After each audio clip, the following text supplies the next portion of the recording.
Yes, welcome to the lighter side of the dark side. It's your Thursday night freak show, The Dark Mark Show. Josie, you want to say, this is my co-host, Josie Cat. I am Mark, Dark Mark, the goth comedian. Josie, you want to say hello to the dark minions out there? Hello, dark minions. It's Superstar Thursday tonight. We have two legends, two superstars. One's on their way. One is in the studio. If you know goth or alternative music in the last, 30 years, you know this man. He was the bass player for Bauhaus. He was a bass player and singer for Bauhaus as well, but also for Love and Rockets. And he has a great new album that just came out. Just dropped, I think. An Eclipse of Ships. I'm honored to have him. I've been trying to have him on since I started my show. Here he is, David J. Hello. Hello, David. Yes, how are you? I'm good, thank you. You've been pestering me for a very long time. I have been pestering you for a very long time because it finally worked. Finally caved in. And for those of you who are expecting to masturbate to Sasha Grey, she's on her way, so please get the lube in check. Josie Cat's here if you want to rub one out. But I just want to let you know before we start. I'm regretting this already.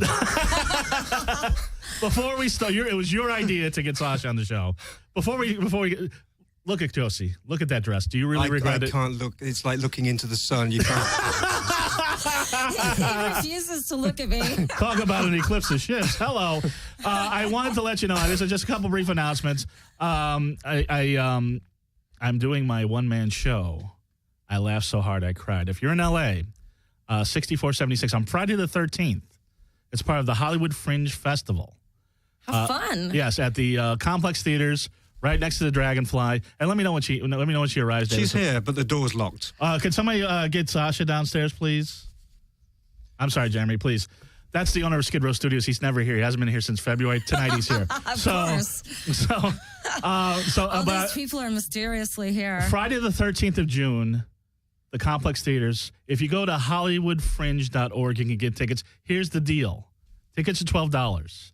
If you order on HollywoodFringe.org and put the coupon code GOTH, G-O-T-H, you get tickets for $5. What a deal. It's Josie Cat's birthday next week. Please announce your show.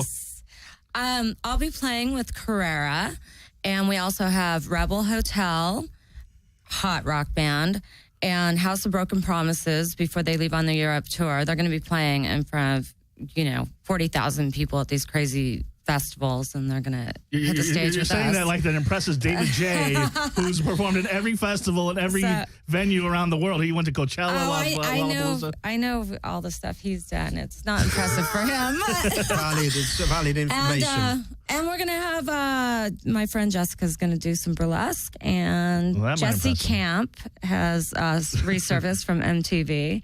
You remember Jesse Camp from MTV, David? Yes. Yeah, the wacky kid. Yeah. He was a force of nature, yes. He was, and he's going to be hosting my birthday party, so it should be fun. And before my birthday, I'm going to be in Vegas at the Billboard Awards. Okay, enough of you. David J. is here. David J. So is it's here. going to be a week. David J. is here. We're kicking it off great right now. This is the beginning of it. Happy birthday, Joe. So you get to sit next to David J. and pretty soon Sasha Grey. David J., you are a legend. If people don't know, I'm going to bring him up to speed. Because I really am curious. First off, are you a vampire? Only in the movies. Because the reason I asked that, you don't age. You do not age. If anybody looks on, I don't know. If anybody looks up Bauhaus videos from the 70s, Love and Rockets videos from the 80s and 90s, you look exactly the same. The same glasses, the same haircut, the same build. Oh, I put on a few pounds since 1981, I assure you. Where? Oh. Where it counts. But I'm not going there. Okay, but if you don't, if you are anybody here, you're responsible for every 14-year-old rebelling against their mother, going to Hot Topic, dressing like a witch. Here's probably one right here. Hello, hi Sasha. You heard that? Am I right? Yeah, a little bit. Okay. Hi, Sasha, Josie, Sasha. I'm Dark Mark. I know. I'm so honored that you come on the show. I'm so honored that David J., after pestering him for a year, decided to come on the show. I'm such a fan. Some dudes with you. Nice to see you. Just go ahead and slink in the corner. It's okay. David, I was talking about David J. Now, The thing about Sasha Grey that I got to be honest with you. David J said, "Hey, I'll come on the show. Sasha Grey might come on. Is that cool?" I got to be honest. I didn't catch the name. I've heard of you. I saw the Girlfriend Experience. But I must be the only person in the world that's never seen your adult movies. No, there's a few. No. Let's say I'm the only one over the age of 18 that hasn't seen your adult movies. I'm certainly the only one in LA. See this guy right here that's pointing the camera at you? Yes. Very carefully. He owns Skidrow Studios. He hasn't come into a show of ours since February. He's here tonight. When I said David J was coming in, I said everyone's mysteriously going to show up. Yeah, when I said David J's coming out, he's like, that's cool. And then when I said, Sasha Grey's coming on, he's like, I'm there. So I didn't know who you were, so I apologize. But I've caught up in the last week. I've did a lot of research.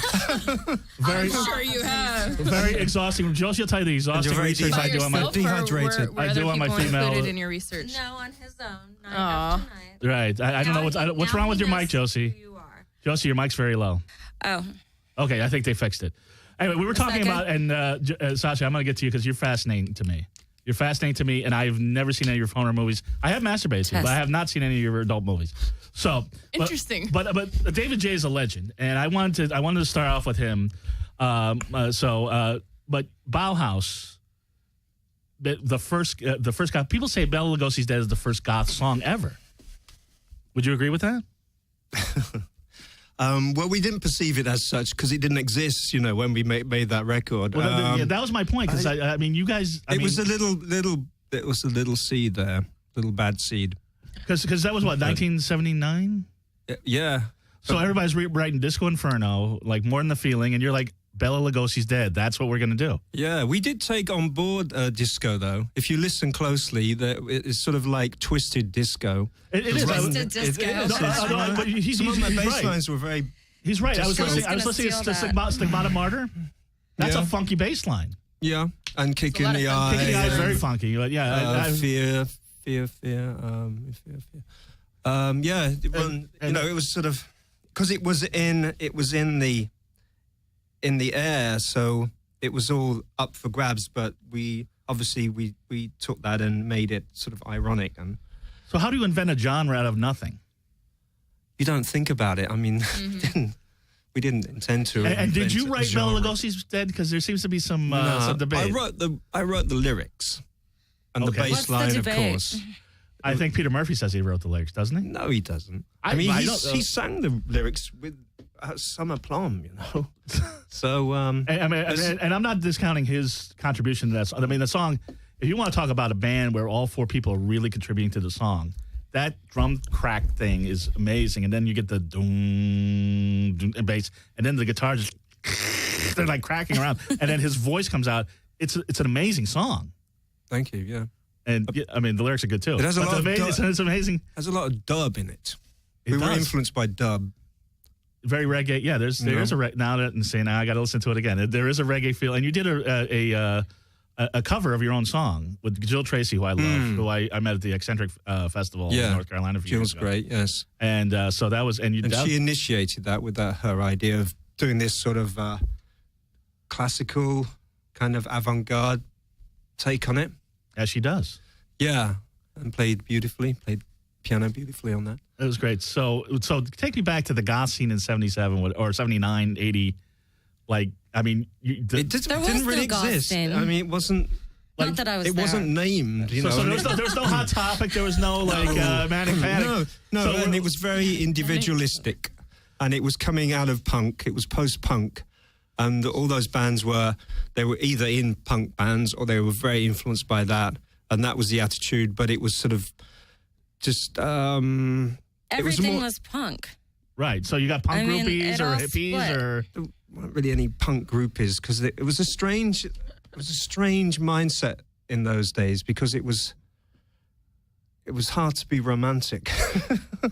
Didn't you see Velvet Goldmine? It was cynical, very cynical. Well, apparently, according to Velvet Goldmine, if you're gay, it's easy to be romantic in those days. I don't know. If I recall that movie. Quaaludes. Yeah, but that was an earlier time. Yes. That was Velvet Goldmine is glam. That's before their time. Yeah. And you were influenced by glam, too. Glam was very, very crucial. Also, all those bands, they were like 13 and 14 when glam first happened. Mark Bolan, T-Rex, Bowie, Roxy Music. very influenced by that. That was really our first music that made a huge impression. Because you know, when you're 14, that's when you're like a little sponge and you're so. I was good friends with Arthur Kane from the New York Dolls, and we used to have conversations with him. And he, a name dropper. He said, "Well, do you want to hear this or not?" No. He said No, that the go New ahead. York Dolls, Yeah, I know who he is. are the ones who started it all. They were really influential. He did. He They told me appeared that on British straight up. He TV. said that Kiss copied them and ripped them off And every which Kiss says they way. copied them, and you know, I'm sure they were all swapping makeup in some trailer somewhere, right? But also they No. led into punk. Right, they led Dolls into were punk, very and then. influential on punk. So when you saw like the bands that came after, like Sisters of Mercy and these other bands, and they were kind of in some fuck ways you, copying Mark, what you by the guys way. were doing. And I've heard that I don't know about you, but I've heard that other members of Bauhaus don't like the goth label. I referred to you as a goth legend on the post. Are you okay with that? It's just a bit restricting, you know. Yeah, I You've done agree. other things, As a fan, obviously. I agree. Right. Bauhaus we preceded goth and we transcended it. Yeah. I agree with that. Yeah. Now, here's the other question I have about Bauhaus. And the rumor is, and you can correct me if I'm wrong, the initial breakup in 82, 83, whenever it was, they say the breakup was because you guys did Bela Lugosi's Dead in The Hunger. And the three of you guys were pissed off because they did close-ups of Peter Murphy the whole time. Is there any truth to That has that? nothing to do with the breakup. I read that in the Goth Bible. There's a book called the Goth Bible that says that. Then it must be true. You know the Bible is all fiction. And the Bible is Sasha open Grey to said that. I did I not. thought you read it in the Star. Yeah. The Star does stories on Bauhaus in 2014 all the time. That's but that was my point. yes. But Daniel, myself, and Kevin did go to see The Hunger in the cinema when it came out. We didn't go to the premiere or anything like that. We just went to the ordinary cinema. Right. And on the way to the cinema, we were joking, saying, well, sort of semi-joking, but quite serious. Oh, I bet, we'll see this on screen. It'll be Murphy, and the rest of us won't get a look in, Yeah, there's a couple And sure- flashes, but sure yeah, enough. Yeah. I think you see the end of my guitar at one point. But the three of you didn't storm out and say, "That's it, fuck the band, we're out." No, we thought it was amusing. It was a little bit of a wind-up, but it was amusing. So what did break you up? It was a very Sasha Grey? I think she wasn't even born then. Well, stop. She's laughing like she did it. Don't. Very volatile chemistry in that Yeah. band. Lots of sparks in the test tube there. Lots of sulfurous stuff spilling over the top and explosions going off, and you can't really sort of contain that. But that in some ways that helps make the band great. Yeah, And then definitely, lots of friction. And last Bauhaus question, and then I'm going to get to Sasha, and then I'm going to talk about Love and Rocks, and then I'm going to talk about this new album. I'm going to talk about your book. I'm going to talk about all sorts of stuff in 41 minutes. Okay. Peter Murphy just did a tour where he did all Bauhaus songs, and he called the tour Mr. Moonlight Tour. Yes. Mr. Moonlight is a song Who Got Mr. Moonlight is a song that you sang Yeah. and wrote, I'm assuming. Yeah. I pretty much wrote that one. What'd you Who think? Killed Mr. Moonlight? Who Killed Mr. Moonlight? What'd you think of that? Come on, Skidrow Studios. Nobody's listening. I understand. Yeah, sure. If it was Adam Carolla, I could say, I'm not going to say it. It's my show. You can say it. I understand where Peter was coming from with that, because his interpretation of Mr. Moonlight was that it came to represent the band and a sort of a pervasive character that the four of us created that was sort of like a separate entity, and that was Mr. Moonlight. And, Right. And it was sort of like the sort of melancholy, romantic side of the band. Right. So that's his association. So I think that's where he was coming from when he named his tour. But when you Mr. saw the name of the Moonlight. story, you got to be like, what the fuck? But he was also adopting That's a it. yes. He was adopting it as a character. Right. That he was assuming the character of Mr. Moonlight. Because you sang Mr. Moonlight on his live album. I joined him. He did a show here at the El Rey, and I joined him for a couple of songs and sang that. Yeah. Because I saw that tour in New York. It was a great tour. That was a good night. That was. Yeah. Yeah. And then 10 years later, he's Hi, I'm Mr. Moonlight, not David J. Yeah, it is. I must say, it is very odd that on that tour he was going out and claiming. No, he was claiming that the band that was backing him was the real Bauhaus, and he actually said that. I mean, repeatedly. Was he really? Ooh. Yes, this is the real band. You know. Oh, that's that. Now It's a that, bit strange. That you had A little bit delusional. Do you guys keep in touch? Only through our lawyer. Although I will tell you, in happier days, Sasha, I went to a Peter Murphy show in 2005, and I was so thrilled that I saw David J. in the audience. You were at that show? No, I was down the about house front. show. I was down the front heckling. No, you were in the balcony. I was heckling from the balcony. All right. Okay, yeah, but I was like telling my girlfriend at the time, who was just I sort of was getting into those type of things. One more Bauhaus question, because this pertains to that. I'm gonna get to you, Sasha. The song "Spirits." Time. No, Sasha, maybe you can agree with this because you're a DJ. You know the song by the Yeah Yeah Yeahs, the big hit. What was it called? Yes. I Maps. know. Maps. Yes. The guitar, and I know that Daniel Ash played guitar, but the guitar riff in Maps is the exact same guitar riff as Bauhaus Spirit. Am I right? I've never thought about that, but I'm gonna have to listen. yeah, I did meet the guitarist Nick, right from the Yeah Yeah Yeahs, and he told me that Daniel was his biggest influence. Well, there you have it. Because that's how I got my girlfriend at the Bauhaus. I'm like, you gotta listen to this, and she's like, that's the same fucking guitar riff. So everybody's gonna be listening. Also, to Jamie from the Kills told me the same thing as well. Daniel was his biggest guitar influence. right. And Josie had a bad experience with Daniel Ash, so we don't want to talk about him. But we're gonna talk about Love Romances. Let's go back. Let's talk about Sasha Grey, because everybody, when I announced that Sasha Grey was going to be on the show, people went fucking nuts. I had no idea what a big star you were. I saw the girlfriend experience. I saw Girlfriend Experience, which apparently is not the easiest movie of yours to jerk off to, but it's possible. Depends. It's possible. Trust me. Do you like melancholy? I actually do. So yes, it is possible. But what fascinates me about you, because I've never seen any of your adult movies. I've heard things. I've heard crazy, wild. That doesn't. I'm not. I don't give a shit about the minutia of triple penetration or how do you suck a dick or whatever. You, if people don't know who Sasha Grey is, you started porn when you were 18. Is that correct? Yes. And by 21, you were the biggest star in porn. And then I quit. How do you do that? How did you conquer that industry? I guess it's sort of like not realizing you're going out to make a goth record. Can you kind of scoot the mic up a little bit? Yeah. I had, it was something I knew I wanted to do, and I spent 7-8 months researching the business and Oh, you did? And gathering contacts and getting in touch with girls via MySpace. This is when MySpace was still around, kind of figuring out what that life would be like. And I saved up over $7,500, and a month after my 18th birthday, I moved to LA, found a pool house in North Hollywood, no air conditioner. They can be found. Yeah, I came out here, and at that age, you can't even get an apartment because you have no credit history. All these things, and I didn't really have anybody that would support me and co-sign a lease with me. So I just came out here, and pretty much everything that could go wrong went wrong on my way down here. I couldn't find the address, or I couldn't find the actual location to my new home.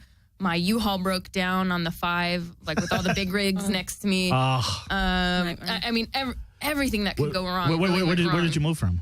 Sacramento. Okay. So not too far. It's not like I'm from the Midwest and I hopped on a Greyhound, which I think that's a cliche anyways. Right.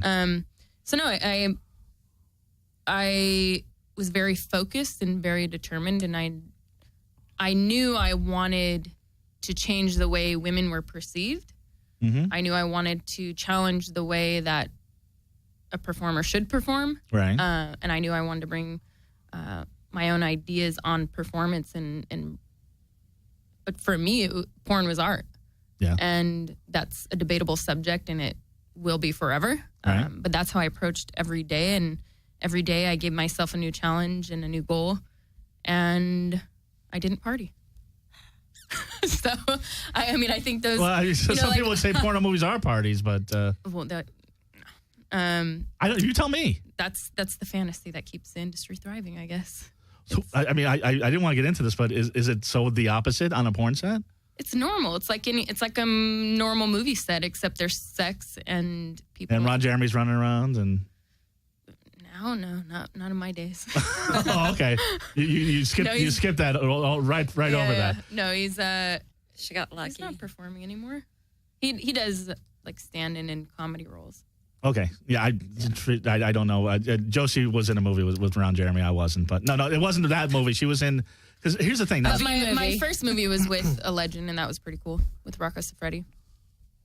So that was kind of awesome. You don't know who that is, but I don't watch porn. I masturbate to other things. I masturbate to Lifetime movies and things. I'm actually speaking of masturbation. Mothers with cancer. Speaking of masturbation, I did want to mention we're sponsored by Audible.com. And we've been sponsored by Audible.com since February. And this is the first time we've had an author that's been on Audible.com that's been on the show. Sasha Gray's novel, erotic novel, unabridged, 8 hours and 16 minutes, written and narrated by Sasha Gray, is on Audible.com right now. Yes. You can get it for What's free. What's it about? Can I do the rest of the plug, Josie? If you go to darkmarkshow.com, click on the Audible.com website. Today. Click on the Audible.com website. You can get this book for free and get a free 30-day free trial at Audible. I'm trying to get paid, Josie. I get a free 30-day Audible trial at Audible.com, or you go to audibletrial.com/darkmarkshow. Josie, ask your question. Yeah. So, what's the book about? The book is about a young film student named Catherine who is in a seemingly perfect relationship with a man named Jack. They have a lot of love and respect for each other. And one day in film class, she sees Belle de Jour for the first time. And she starts to have different feelings and interests in her sexuality, things she didn't know that existed within inside of her being and inside of her core before. And so this kind of propels her into this world of fantasy where she's having a hard time delineating what's real and what's pure fantasy. So she meets this young woman named Anna in her class who befriends her, and they become best friends. And Anna is very unabashed and free-spirited, and Catherine wants to be that. And so she sees herself in Anna, and Anna pulls her into a secret society called the Juliet Society. And all the while, her and her boyfriend kind of separate because the more her sexuality grows, the more confused he becomes. So he wants to take a break, and she moves on from him. And sounds like a typical weekend for Josie, actually. Oh, yeah. But this is your second book. So does it get very saucy? It does, but I was inspired by a lot of classic erotica. So is that what you want to do, write more erotic books? I do, actually. I'm working on the sequel now. I'm trying to sell the second and third as a package because it's always harder, right? To sell the second and third. Do you see any of them as films? I sold the rights, or not the rights, the option. I optioned it to Fox last year, a little over a year ago. Nice. But would you play a role in that movie? No, but the rights are up tomorrow, actually. So you better snap it up, people. People in Hollywood, all you Hollywood brokers listening to this show. It's for me. It's not my main concern. If the film gets, or if it gets optioned as a film and it gets made into a film or TV series, that's like the cherry on top. But one of the main reasons I wrote this book is actually because I was trying to get screenplays sold, and I went to Cannes 2 years ago, Cannes Film Festival in France, and I spent my own money. I got myself there. Right. I was trying to be a businesswoman. I wasn't there because I had a film that I was premiering, and it was like a giant party, and I was kind of let down. And this wasn't the first time I had tried something like that, just so to be clear. I had been trying for many, many years to pitch screenplays, either to just sell flat out or to get made into films. Mm-hmm. And after that experience, I was kind of let down, and I decided, well, if nobody gives a shit about my scripts, what else can I do? And because erotic novels are at the forefront of our culture right now, and at the forefront 50 of pop Shades culture, of Grey. It was pretty obvious. And I said, well, I should take a stab at this and do something different, something that fits me and that I identify with and that I can relate to. And there was no ghostwriter. You wrote it yourself. Yeah. That's good. That's good. I can't wait to listen to it and get around. In high school? I was kind of strange. I always did very well in school. I was always at the top of my class. I graduated a year early. But there became a point probably when I was around 14 or 15, because I was also really athletic when I was younger. And I just became really nihilistic. And I got very angry at the system. I grew up in Sacramento. I became sort of a stoner, which is I wish I could be a stoner still, but everybody in this room and in the booth is nodding like, we understand. We know nihilistic stoner. We got it. We understand. And it was like it was a short period of my life, and it was kind of great, I guess, because I was never in a clique. I was friends with everybody because I got along with everybody. I didn't really give a shit about their concerns or what they were into or what drama they were having. You're a fan of goth and industrial music, so you went through that pace too, right? Yeah. Because I heard that Sasha is from KMFDM, right? It is, yes. And by the way, the remix that you did for KMFDM Light a few years ago, I thought it was great. Yeah, thank you. I don't know if you heard that. That was good. Speaking of books, I wanted to say, and I'm going to get back to David J. because we got Love and Rockets. We got his new album. It's great, An Eclipse of Ships. Not since George Bush read to kids on 9/11 has there been a scandal for somebody reading to kids.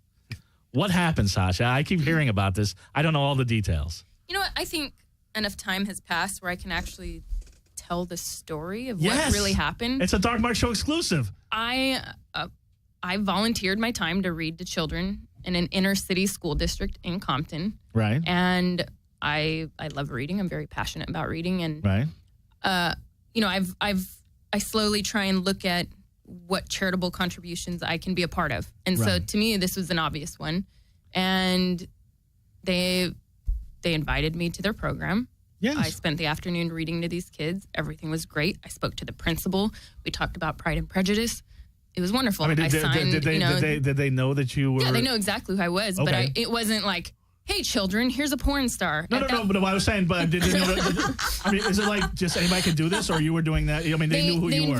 They invite personalities and celebrities, actors, athletes to do this sort of thing. Okay. And I had this was like 2011, I think. This is Entourage. 2011, sort of? Yeah. So it was like within a year of doing Entourage, and a few other small indie films, and I was DJing a lot. So I was invited, and I was presented as an actress. Right. And you know, it went well. The teachers knew who I was. The principal knew who I was. I'll bet they did. So it was some stuffy parent or something? Actually, not even.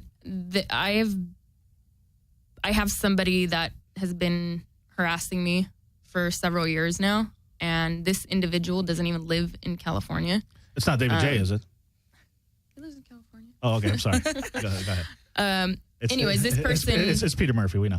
Go ahead. This person contacted the school district and said that I was spreading child pornography and that I was promoting... Like you were giving out videos to the kids. And that I was promoting AIDS and other STDs. And... Who would promote that? It was really ridiculous. This wasn't Donald Sterling, was it? But that's the short version of the story. And so, of course, he contacted as many parents as he could. He contacted not only the principal, but the entire school district. And he contacted TMZ directly. I still have all the emails. Oh, so that's how it broke, was TMZ. Yeah. And bastards. So TMZ called me and said, do you want to give a quote? Because we're going to go with the story either way. Right. So I said, okay, here's my quote. What was the quote? I don't remember. But basically, I believe everybody's entitled to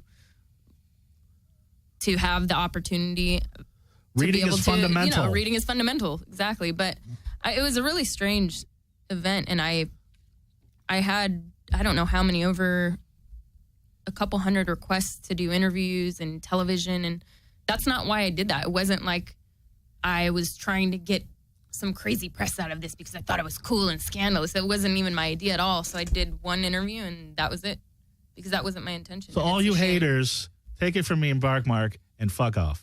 All right? She did something nice. She read to the kids. That's all you need to know. Yeah, exactly. Right? You don't want her to read to the kids. Don't invite her to read to the kids. How about that? Exactly. Who's reading to kids in Compton anyway? Exactly. Exactly. David J's not reading to kids in Compton, but he would if he was asked. David J, Love and Rockets. Big fan of Love and Rockets. Before I was goth. Do a music class. Before I was goth, I was into Love and Rockets. And specifically because I heard no New Tale to Tell on the radio, your lead vocal. I was like, that's great. No, that's not me. That's Daniel. No New Tale to Tell's not you? Oh, no, sorry. You're right. Right. No New Tale to Tell is you. I saw the video. You're right. Because you have a deeper voice than Daniel. Yeah. It cannot go against nature. That's you. Yeah. You're right. Yes, and I stand corrected. Yes. I was just testing you there. Exactly. Just to make sure. You meant to do Keeping you on your toes. I'm on my toes, yes. Now, Sasha Gray's not keeping me on my toes. It's David J's keeping me on my toes. I heard that in the mid 80s, everybody's going their own way. Tones on Tail, Peter Murphy, you were doing your own thing. Everybody was in the mid 80s. They were like, you guys were going to have a Bauhaus reunion, and you guys all met in the studio, and Peter didn't show up, and that's how Love and Rockets was born. Is there any? You know what? I got the lowdown on this 4 days ago from Daniel, because I've heard that story time and time again, and I was certainly never asked if I wanted to like go and meet up with Peter and get the Bauhaus back together. Right. And I had no interest in doing that. And at the time, I was under the impression that Daniel and Kevin were of the same opinion. But I was surprised to hear from Daniel, because I asked him directly, you know, what actually happened here? Did you have a meeting with Peter and try to reform Bauhaus? And he said, yes, we did. But we didn't tell you. No, I didn't. And, but Peter wasn't interested. So, but they came to me and said, we want to make a new band and we'd like you to be the bass player. Because Danny had a bit of a falling out with Glenn Campling, who was the other guy. He was the bass player. Tones on Tail. And Tones on Tail. Right. So they wanted to do something fresh. And I said, yeah, okay, that sounds good, yeah. And it's amazing because I was trying to think, except for New Order, I'm trying to think of another band where the lead singer leaves. Now, like there's AC/DC and other bands where they change lead singers. But there's only you and New Order, the only bands I can think of where the lead singer left and the rest of the band carried on and was more successful. As successful. Yeah. More successful in America, certainly. It's quite a good parallel there. And because Joy Division became this legendary underground phenomenon. Right. And Bauhaus, to a degree, have that same. So when you guys were Love and Rockets in the late 80s, early 90s, and you guys were big, you were a juggernaut, and you were bigger than Peter Murphy, and you were bigger than Bauhaus ever was, especially in the States, were you just like, I mean, Bauhaus you weren't even thinking about that, right? You were like, no. Yeah, you were like, and you know, were you calling up Peter and like, my song's number one, you know, that kind of thing, or you guys? No, you just did your thing. He did his thing. Yeah, and we were having a great time doing that. Right, and then you got Love and Rockets. Obviously, you know, there's goth influences, but you weren't really goth. I mean, you it was had more psychedelic. Psychedelic. But there's folk. There's dance. There's all sorts of stuff. That's true. Yeah. Because I posted you know, your last album, Lift. I like all your albums, and they're all completely different. But Lift, where you R.I.P. 20C, and I remember I was at Goth Fest 2007. I was dancing with this girl. She kept doing splits to that one. That's a good dance song. And that was your lead vocal too. I'm choosing your lead vocals carefully. Daniel was doing splits in the studio when we recorded that, so that's interesting. Was he really? Yeah, he had to be physically restrained. Well, I'll tell you a story. This is the Josie story. I'll do it really brief, and then we're gonna play your songs. Last year, Daniel Ash had an art exhibit downtown at a gallery that Josie knows the owner, and she said, "Come on down. We'll try to get Daniel Ash on the show." So I went down there, and they had this, and he was supposed to be DJing that event. And there's a guy that's DJing that doesn't look anything like Daniel Ash. She says, "That's Daniel Ash. Go ahead and ask him to be on the show." I'm like, the guy looks like he's 30. He doesn't look like Daniel Ash at all. He's like, "That's Daniel Ash. Go up to him." And I went up to him, like, I was just trying to be like coy. I'm like, "Hey, you know, there's some cool art here." And he's like, "Yeah, I really want to buy that one." I'm like, "Didn't you paint these fucking things?" It's just, I'm like, "That's not Daniel Ash." And then later in the evening, Daniel Ash was apparently a little curt to you. And I said, "Well, I've already been in talks with David J." And you're like, get David J. Am I correct, Josie? So I was your second choice. No, you were my first choice. I contacted you before him, but Josie's like, "Oh, I can seduce Daniel Ash into coming in the show." And I didn't say that. You didn't say seduce, but I'm trying to make it entertaining for the audience. You know, make me look like a douchebag. No, trust me. Meantime, douchebags in that dress are very sexy. I'm gonna play. Is this the first single? The hotel. Hot Sheet Hotel. Hot Sheet Hotel. Is this like the first song, the first single? No, it's not. It's not really a single. I was at Amoeba today. I did one of those "What's in My Bag" right clips, you know, which is real fun. And we were talking about singles. They were asking, "What's the next single?" And I said, "Well, I've got something in mind, but you know, what is a single? What does that mean? It used to mean something. That used to really mean something." And I guess the single is the video "Toxic" that you two did together, the cover of Britney Spears. That was sort of an aside, and we can talk about how that came to be, but that was never. That's not really on the album, and it was just something that was done earlier, but it happened to finish around the same time.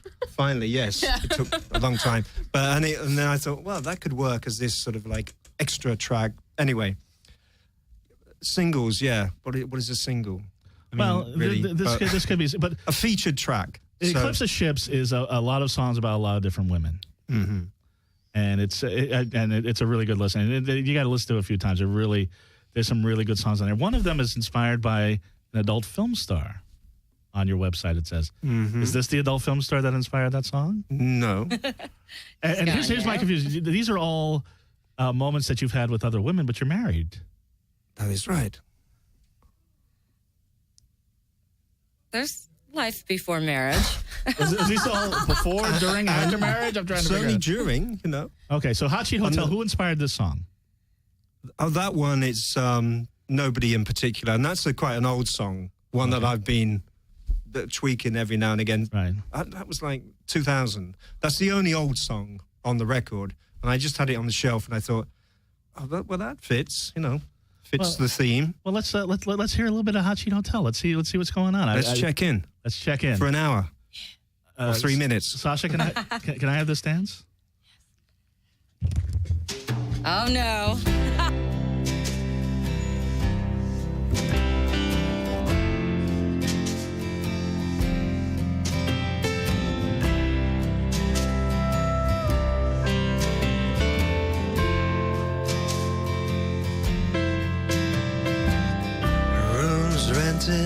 By the hour in the theater of alibis, where incognito is the rule and guests arrive in disguise. The cheap patio furniture is chained to the floor. I have a song almost menage a trois. A do not disturb sign swings from every door. Hot Sheet Hotel, Hot Sheet Hotel,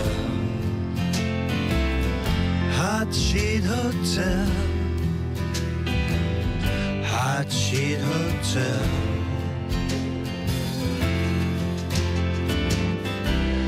Traveling Lothario with Visa cards and Viagra,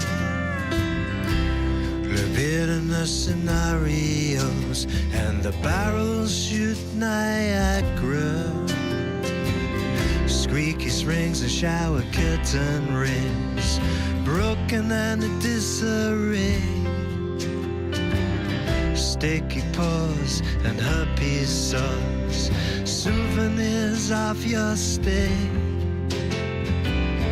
Hot Sheet Hotel, Hot Sheet Hotel, Hot Sheet Hotel, Hot Sheet Hotel. Back in suburban condos, wives on Prozac dream of seeking retribution through an out-of-court settlement scheme.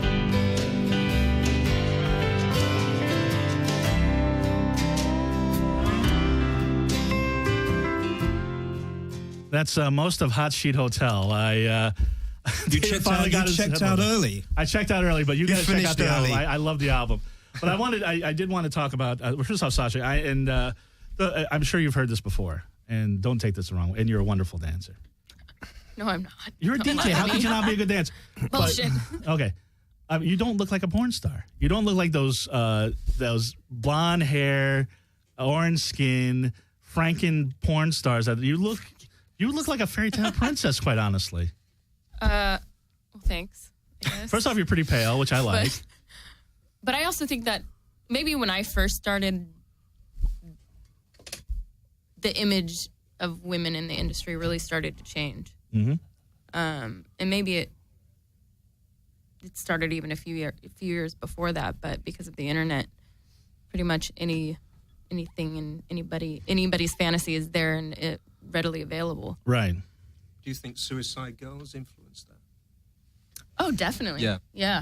Because they were the first really to say we we want to be different, and we are different, and we're proud of being different. So Joanna I do think Angel.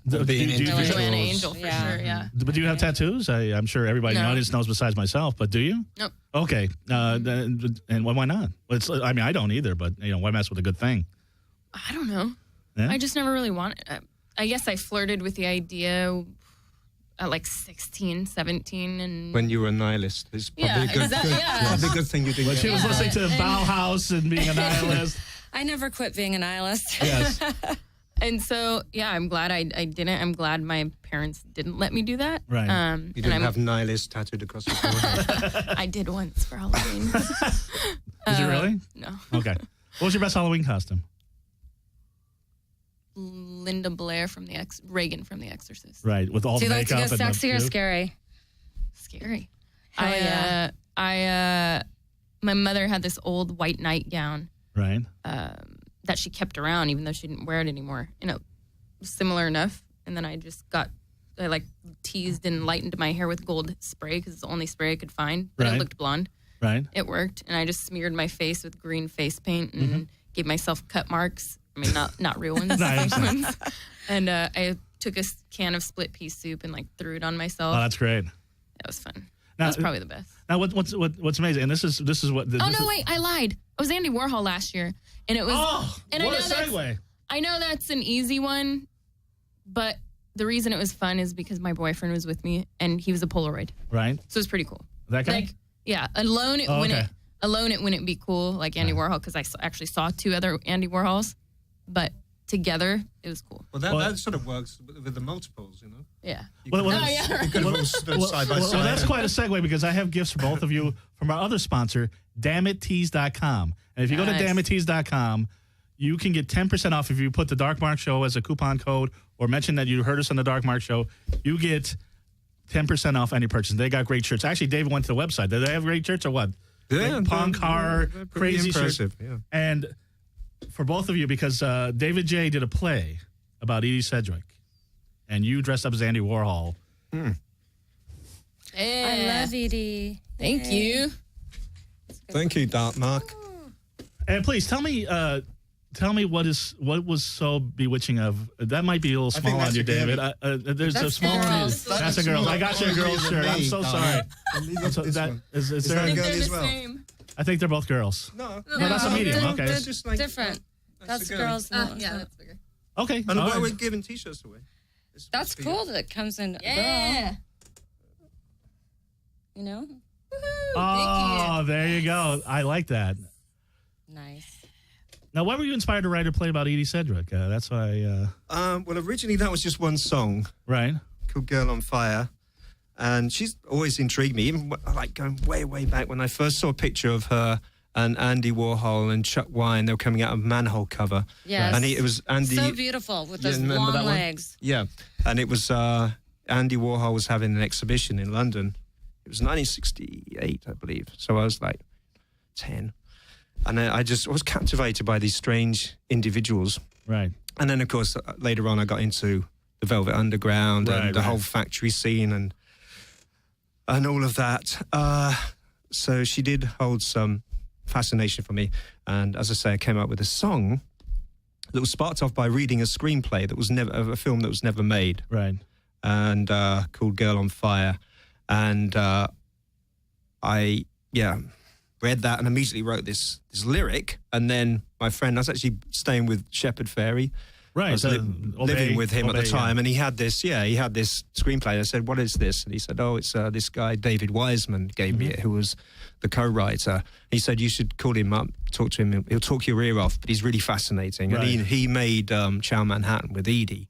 Right. So I called him up, and he did talk my ear off for about 45 minutes. Actually, longer than that, like Right. 90 minutes. And I told him that I'd written this song inspired by his screenplay, and he said, "Well, I want to hear it. Come round." Right. But it was only a lyric at that time, so I said yes. Okay, yes. Oh, better Come around start writing. tomorrow. So then I had to write the music, but that was not a problem. It just came. And so I played him this song, and he said, "You should extend this." And he said, originally, this screenplay was going to be a stage production or like a cabaret sort of presentation about the life of Edie. Right. He said, "I'm never going to write that thing. You write it. You should write it." And so I thought, I don't know. Really? yes, you should write it. And I wrote another song. And I thought, okay, something's going on here. And then I wrote another song Right. about the theme. And then I thought, well, I wonder if I can link these with some dramatic content. So I tried, as an experiment, just to write a monologue from Edie's point of view, talking about her life. Right. And it all started to come together and cohese. And I thought, I think I've started writing this play. That's how it happened. And then I wrote more songs. One step in front of the other, yeah. Yeah. So it was organic. I can't, as always on this story, the time goes by so fast. The girlfriend experience.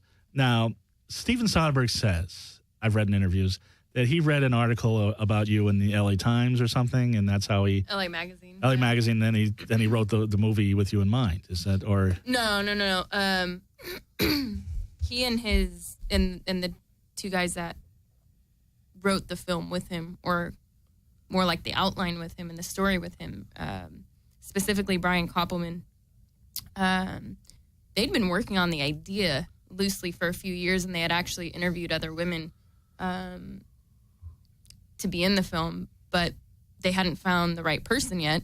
And I think he was in the middle of Ocean's 13 or something. Yeah, people don't know. Steven Soderbergh is the Academy Award-winning filmmaker of Traffic, Aaron Brockovich, the Ocean's movies, all sorts of great movies. And his first big movie was Sex, Lies, and Videotape, which leads me to believe he probably saw one of your movies, and that's why he decided to cast you. Is that No. possible? So what happened is Brian Koppelman read this article. Okay. And since it was this idea they had already had, he passed it on to Soderbergh, and I said, okay, she seems like maybe she's the right person. She's comfortable with her sexuality, and she's strong and empowered. So Brian contacted me on MySpace.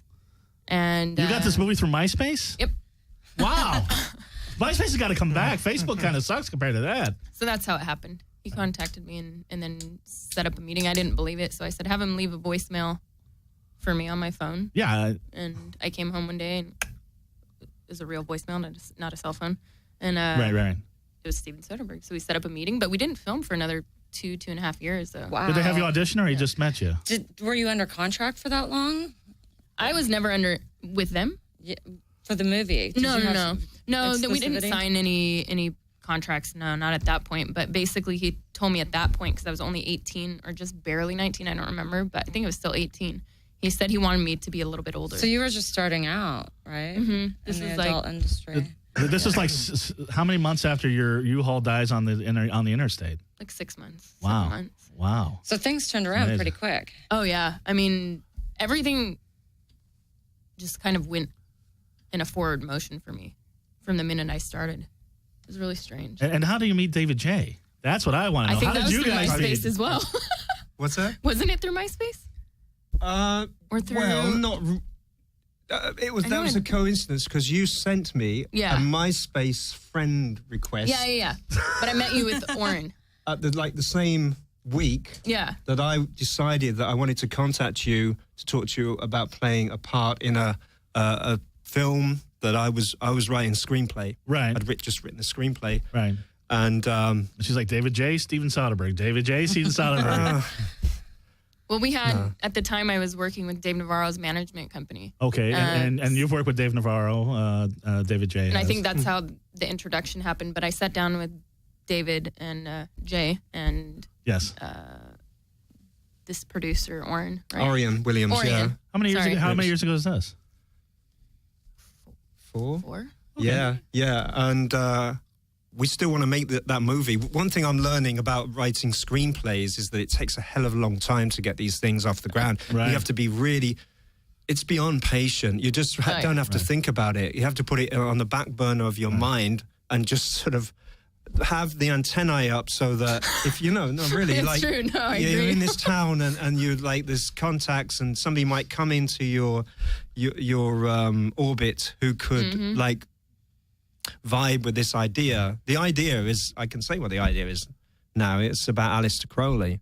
Okay. And it's Aleister Crowley seen through the eyes of his Scarlet Women, and the idea was for Sasha to play one of these women, and I was still very much like that to happen. I'd watch that. It's a very good script.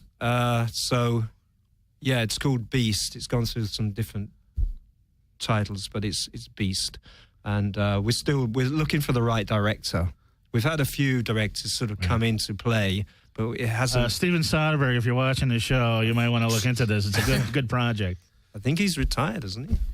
This is the one to come out of retirement for. That's what everybody says. Yeah. And by the way, Dark Mark would be an excellent Aleister Crowley. Now, we have I could talk to you guys all day. What gave you the idea to cover Britney Spears' Toxic? And let me tell you something. Music snobs, you can say what you want, but that song gets stuck in your head. There's some craft there. Mm-hmm. And your version is terrific. It's very loungy. Daniel Ash turned me on to the original. And we were on tour, and he just said, "Dave, I want to play you something." And he said, "You're gonna be surprised, but it's Britney Spears." I said, "Really?"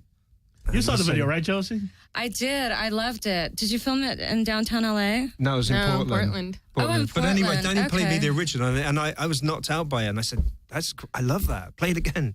And the production and the song. And this was happening great. backstage at a Bauhaus concert. And this is Love and Rockets. Oh, Love and Rockets. When, you guys when were that back on came Love and out, at the Rockets, time yeah. it was out. It just come out, you know. Oh, okay. So Love and Rockets were still Daniel back was into together. it, yeah. Anyway, so then years later, I heard it. I was in a supermarket. Right. I think CVS. Right, on my right, way right. to rehearsal with this band Adrian H and the Wounds up in Portland. We had a gig. Right. And I heard that and I thought, I could really imagine doing a really different version of that song with this band, The Wounds. And who imagined Sasha Grey in spray-on red latex running through the streets of Portland when it's freezing cold? That would be me. Well, it wasn't supposed to be spray on, but we ran into some bumps along the way, and we just said, latex paint. This is a great solution. Yeah, paint on. And When it you was spray on latex, there's a few bumps. You got to smooth it out. It's mic on? Yeah, I know these things. it was fine until the very end. I didn't think about this, and then nobody did. It was actually a really fun shoot. It was a very long day, of course, because you shot everything in one day. Very long day, and it was very cold, and you were a trooper and a consummate professional. So You never whined. And she was whining's freezing. for bitches. Right. Did you whine, David? I whined all the time, inconsolably. You know what? And go ahead. Yeah. No, sorry, but at the end of the night, we had one last shot on over a bridge or something, and then the makeup artist looks at everybody and she says, "Oh, well, this is it. I guess I can go home, right?" And everybody's like, "Yeah, sure, whatever. Take off." So we get back to the hotel, and I realize I have nobody to help me scrub this shit off. I mean, liquid latex adheres oil. like. Oh, I did everything. I was flapping like a dead fish in the bathtub, like, get this off of me. So needless to say, I think I flew home with some red latex on my body. On your bum.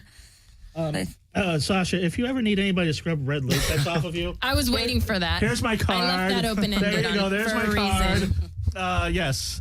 Dark Mark, I know your boyfriend's there, but just, I want to help her out. I don't want to be on the plane with red latex. God, I wish I had all night with you guys.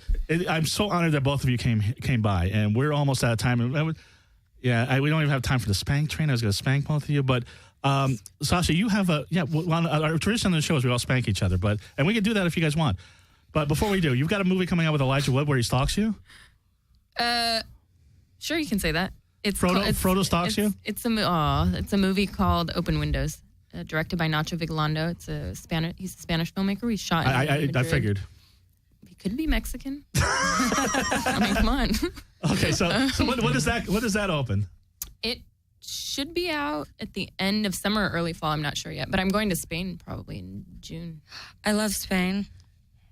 What part? Madrid. Nice. And David J., if people want to get a hold of you and order the great new album, Eclipse of Ships, I love it.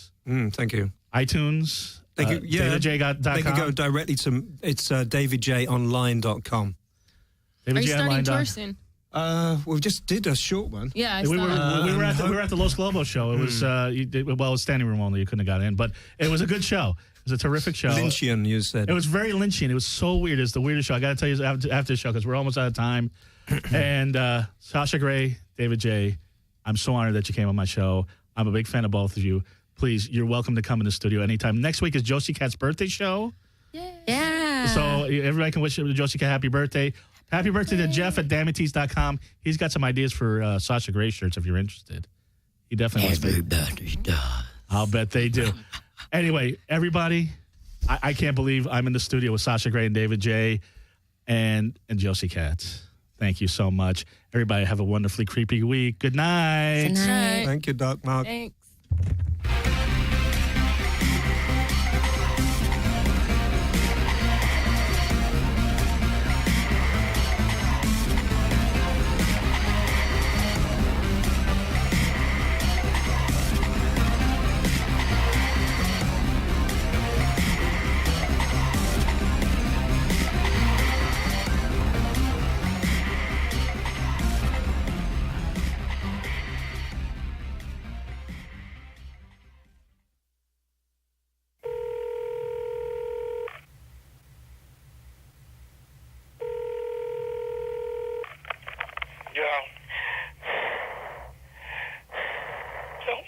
Hello?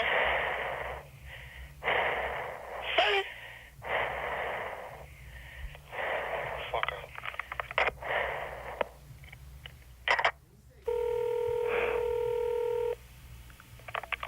Yeah. Kill you, motherfucker. Hello? I'm gonna kill you, motherfucker. Word. Go get you, motherfucker. You better watch your motherfucking back. That's my word. The fuck out of here. You better watch your motherfucking back. Watch my back. Word. I'm all over the place. You soft, dude. You soft. You and your niggas, y'all ain't shit, nigga. Watch your motherfucking back. Eat a dick. Watch your back. Jealousy's a motherfucker. You weak, jealous motherfuckers. If you a jealous motherfucker, you just a weak motherfucker. See, when you on top, motherfuckers just want to bring you down. Motherfuckers don't even know you. They don't like you. I dream filthy, my moms and pops mixed me with Jamaican rum and whiskey. What a set off, should've pushed them dead off. Wipe the sweat off, cause in this world I'm dead off. Squeeze let off, then sped off. Ain't no shook hands in Brooklyn. Army fatigue, bring fatigue to enemies. Look man, you wanna see me locked up, shot up. Mom's crotched up over the casket, screaming bastard. Crying, know my friends is lying. Y'all know who killed them, filled them with the Lugas from their Rugas or their desert. Dying ain't the shit, but it's pleasant, kinda quiet. Watch my niggas bring the riot, giving cats the opposite of diets. You gain 30 pounds when you die, no lie. Lazy eye, I was high when they hit me. Took a few cats with me, shit, I need the company. Apologies in order to Tiana, my daughter. If it was up to me, you would be with me. Sorta like Daddy Dearest, my vision be the clearest. Silences so you can't hear it. Competition still fear it. Shit, don't ask me, I went from ashy to nasty to classy and still. That's not all. MCs have the gall to pray and pray for my downfall. Pray and pray for my downfall. Pray and pray for my downfall. This goes out to cats, fingers in the ass again. $50 half a men, daydreaming, fuck around, get wet like semen, your whole team.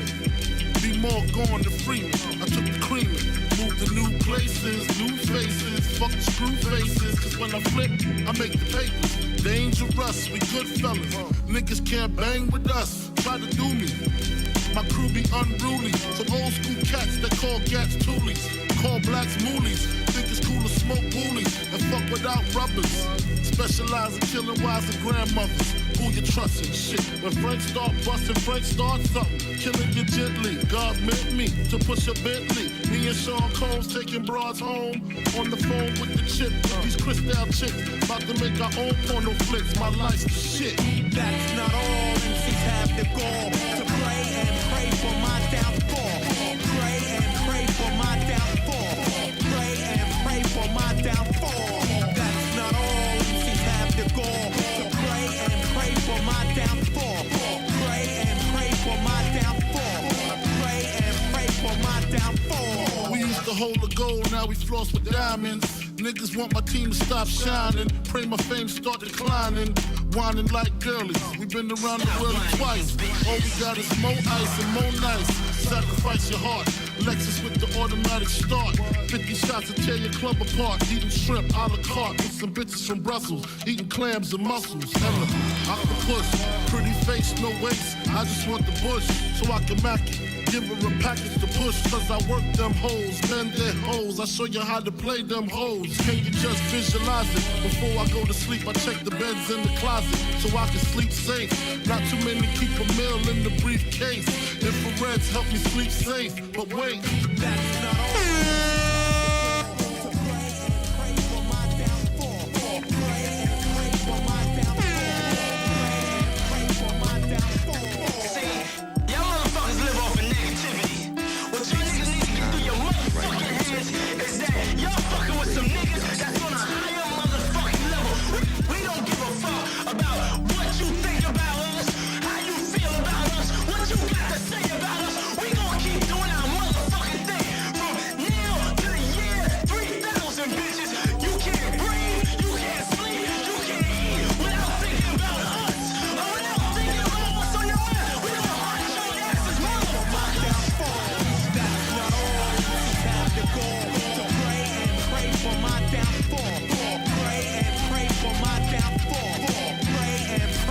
my downfall.